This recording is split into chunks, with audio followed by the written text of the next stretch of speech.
नमस्कार। रेणुका रानी सिंह महादेव चैनल में आप सभी का हार्दिक अभिनंदन एवं स्वागत करती हूँ। आज मैं ओम श्रीमद् भागवत महापुराण के अंतर्गत गजेंद्र कृत भगवान की स्तुति गजेंद्र मोक्ष हिंदी पाठ लेकर उपस्थित हुई हूँ। श्री सुखदेव जी ने कहा, बुद्धि के द्वारा निश्चय करके तथा मन को हृदय प्रदेश में स्थिर करके वह गजराज अपने पूर्व जन्म में सीख कर कंठस्थ किए हुए सर्वश्रेष्ठ एवं बार बार दोहराने योग्य निम्नलिखित स्तोत्र का मन ही मन पाठ करने लगा। गजराज ने मन ही मन कहा, जिनके प्रवेश करने पर अथवा जिनकी चेतना को प्राप्त करने पर ये जड़ शरीर और मन आदि भी चेतन बन जाते हैं, अर्थात चेतन की भांति व्यवहार करने लगते हैं। ओम शब्द के द्वारा लक्षित तथा संपूर्ण शरीर में प्रकृति एवं पुरुष रूप से प्रविष्ट हुए उन सर्वसमर्थ परमेश्वर को हम मन ही मन नमन करते हैं, जिसके आधार पर यह विश्व टिका है, जिनसे यह उत्पन्न है, जिन्होंने इसकी रचना की है और जो स्वयं ही इसके रूप में प्रकट है, फिर भी जो इस दृश्य जगत से एवं उसकी कारणभूता प्रकृति से सर्वथा परे विलक्षण एवं श्रेष्ठ है। उन अपने आप पैदा हुए अर्थात स्वयंभू बने हुए भगवान की मैं शरण लेता हूँ। अपनी संकल्प शक्ति के द्वारा अपने ही स्वरूप में रचे हुए और इसीलिए सृष्टि काल में प्रकट और प्रलय काल में उसी प्रकार अप्रकट रहने वाले इस शास्त्र प्रसिद्ध कार्य कारण रूप जगत को, जो अकुंठित दृष्टि होने के कारण साक्षी रूप से देखते रहते हैं और उनसे लिप्त नहीं होते, वे चक्षु नेत्रों आदि प्रकाशकों के भी परम प्रकाशक प्रभु मेरी रक्षा करें। समय के प्रवाह से संपूर्ण लोकों के एवं ब्रह्मादि लोकपालों के पंचभूतों में प्रवेश कर जाने पर तथा पंचभूतों से लेकर महत्व पर्यंत संपूर्ण कारणों के उनकी परम कारण रूपा प्रकृति में लीन हो जाने पर उस समय दुर्जय तथा अपार अंधकार रूप प्रकृति ही बच रही थी। उस अंधकार के परे अपने परम धाम में जो सर्वव्यापी भगवान सब ओर प्रकाशित रहते हैं, वे प्रभु मेरी रक्षा करें। भिन्न भिन्न रूपों में नाट्य करने वाले अभिनेता के वास्तविक स्वरूप को जिस प्रकार साधारण दर्शक नहीं जान पाते, उसी प्रकार सत्व प्रधान देवता अथवा ऋषि भी जिनके स्वरूप को नहीं जानते, फिर दूसरा साधारण जीव तो कौन जान सकता है अथवा वर्णन कर सकता है। ऐसे वे दुर्गम चरित्र वाले प्रभु मेरी रक्षा करें। आसक्ति सर्वथा छूटे हुए संपूर्ण प्राणियों में आत्मबुद्धि रखने वाले, सबके अकारण हेतु एवं अतिशय साधु स्वभाव मुनिगण, जिनके परम मंगलमय स्वरूप का साक्षात्कार करने की इच्छा से वन में रहकर अखंड ब्रह्मचर्य आदि अलौकिक व्रतों का पालन करते हैं, वे प्रभु ही मेरी गति हैं।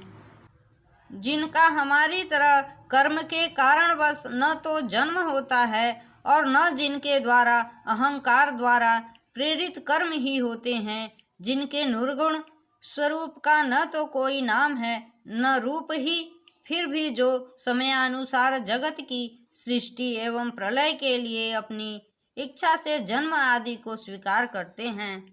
उन अनंत शक्ति संपन्न पर ब्रह्म परमेश्वर को नमस्कार है। उन प्राकृतिक आकार रहित एवं अनेकों आकार वाले अद्भुत कर्मा भगवान को बार बार नमस्कार है। स्वयं प्रकाश एवं सबके साक्षी परमात्मा को नमस्कार है। उन प्रभु को जो मन वाणी एवं चित्तवृत्तियों से भी सर्वथा परे हैं, उनको बार बार नमस्कार है। विवेक की पुरुष के द्वारा सत्वगुण विशिष्ट निवृत्ति धर्म के आचरण से प्राप्त होने योग्य मोक्ष सुख के देने वाले तथा मोक्ष सुख की अनुभूति रूप उस प्रभु को नमस्कार है। सत्व गुण को स्वीकार करके, शांत रजोगुण को स्वीकार करके, घोर एवं तमोगुण को स्वीकार करके मूढ़ की भांति प्रतीत होने वाले भेद रहित और सदा समभाव से स्थित ज्ञान घन उन प्रभु को नमस्कार है। शरीर व इंद्रियों आदि के समुदाय रूप संपूर्ण पिंडों के ज्ञाता, सबके स्वामी, साक्षी रूप आपको नमस्कार है। सबके अंतर्यामी, प्रकृति के भी परम कारण किंतु स्वयं कारण रहित उस प्रभु को नमस्कार है। संपूर्ण इंद्रियों एवं उनके विषयों के ज्ञाता, समस्त प्रतीतियों के कारण रूप संपूर्ण जड़ प्रपंच एवं सबकी मूलभूता अविद्या के द्वारा सूचित होने वाले तथा संपूर्ण विषयों में अविद्या रूप से भासने वाले आपको नमस्कार है। सबके कारण किंतु स्वयं कारण रहित तथा कारण होने पर भी परिणाम रहित होने के कारण अन्य कारणों से विलक्षण कारण आपको बारंबार नमस्कार है। संपूर्ण वेदों एवं शास्त्रों के परम तात्पर्य मोक्ष रूप एवं श्रेष्ठ पुरुषों की परम गति भगवान को नमस्कार है। जो त्रिगुण रूप काष्ठों में छिपे हुए ज्ञान में अग्नि है, उक्त गणों में हलचल होने पर जिनके मन में सृष्टि रचने की बाह्य वृत्ति जागृत हो जाती है तथा आत्म तत्व की भावना के द्वारा विधि निषेध रूप शास्त्र से ऊपर उठे हुए ज्ञानी महात्माओं में जो स्वयं प्रकाशित रहते हुए हैं, उन प्रभु को मैं नमस्कार करता हूँ। मुझ जैसे शरणागत पशु तुल्य अर्थात अविद्याग्रस्त जीव की अविद्या रूप फांसी को सदा के लिए पूर्ण रूप से काट देने वाले अत्यधिक दयालु एवं दया करने में कभी आलस्य न करने वाले नित्य मुक्त प्रभु को नमस्कार है। अपने अंश से संपूर्ण जीवों के मन में अंतर्यामी रूप से प्रकट रहने वाले सर्वनियंता अनंत परमात्मा आपको नमस्कार है। शरीर, पुत्र, मित्र, घर संपत्ति एवं कुटुंबियों में आसक्त लोगों के द्वारा कठिनता से प्राप्त होने वाले तथा मुक्त पुरुषों के द्वारा हृदय में निरंतर चिंतन किए जाने वाले ज्ञान स्वरूप सर्व समर्थ भगवान को नमस्कार है। जिन्हें धर्म, मनोवांछित भोग, धन एवं मोक्ष की कामना से भजने वाले लोग अपनी मनचाही गति पा लेते हैं, अपितु जो उन्हें अन्य प्रकार के अयाचित भोग एवं अविनाशी पार्षद शरीर भी देते हैं, वे अतिशय दयालु प्रभु मुझे इस विपत्ति से सदा के लिए उबार लें। जिनके अनन्य भक्त जो वस्तुतः एकमात्र उन भगवान की ही शरण है और जो धर्म, अर्थ आदि किसी भी पदार्थ को नहीं चाहते, अपितु उन्हीं के परम मंगलमय एवं अत्यंत विलक्षण चरित्रों का गान करते हुए आनंद के सागर में गोते लगाते रहते हैं, उन अविनाशी, सर्वव्यापक, सर्वश्रेष्ठ ब्रह्मा आदि देवों के भी नियामक, अभक्तों के लिए अप्रकट होने पर भी भक्ति योग द्वारा प्राप्त करने योग्य, अत्यंत निकट होने पर भी माया के आवरण के कारण अत्यंत दूर प्रतीत होने वाले, इंद्रियों के द्वारा अगम्य तथा अत्यंत दुर्विज्ञेय और अंतर्रहित किंतु सबके आदि कारण एवं सब ओर से परिपूर्ण उन भगवान की मैं स्तुति करता हूँ। ब्रह्मादि समस्त देवता, चारों वेद तथा संपूर्ण चराचर समस्त जीव नाम और आकृति के भेद से जिनके अत्यंत क्षुद्र अंश के द्वारा रचे गए हैं, जिस प्रकार प्रज्वलित अग्नि से लपटे तथा सूर्य से किरणें बार बार निकलती हैं और पुनः अपने कारण में लीन हो जाती है, उसी प्रकार बुद्धि, मन, इंद्रियां और नाना योगिनियों में उत्पन्न होने वाले शरीर एवं यह गुणमय प्रपंच जिन स्वयं प्रकाश परमात्मा से प्रकट होता है और पुनः उन्हीं में लीन हो जाता है, वे भगवान वास्तव में न तो देवता हैं, न असुर, न मनुष्य हैं, न तिर्यक, मनुष्य से निम्न श्रेणी जैसे पशु पक्षी आदि योनि के प्राणी हैं, न वे स्त्री हैं, न पुरुष और न नपुंसक ही हैं, न वे ऐसे कोई जीव हैं जिनका इन तीनों ही श्रेणियों में समावेश न हो सके, न वे गुण हैं, न कर्म, न कार्य हैं और न कारण ही। सबका निषेध हो जाने पर जो कुछ बचता रहा है वही उनका स्वरूप है और वे ही सब कुछ हैं। ऐसे भगवान मेरे उद्धार के लिए आविर्भूत हूँ।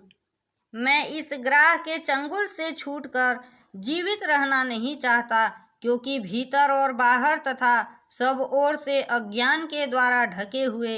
इस हाथी के शरीर से मुझे क्या लेना देना है। मैं तो आत्मा के प्रकाश को ढक देने वाले उस अज्ञान की निवृत्ति चाहता हूँ,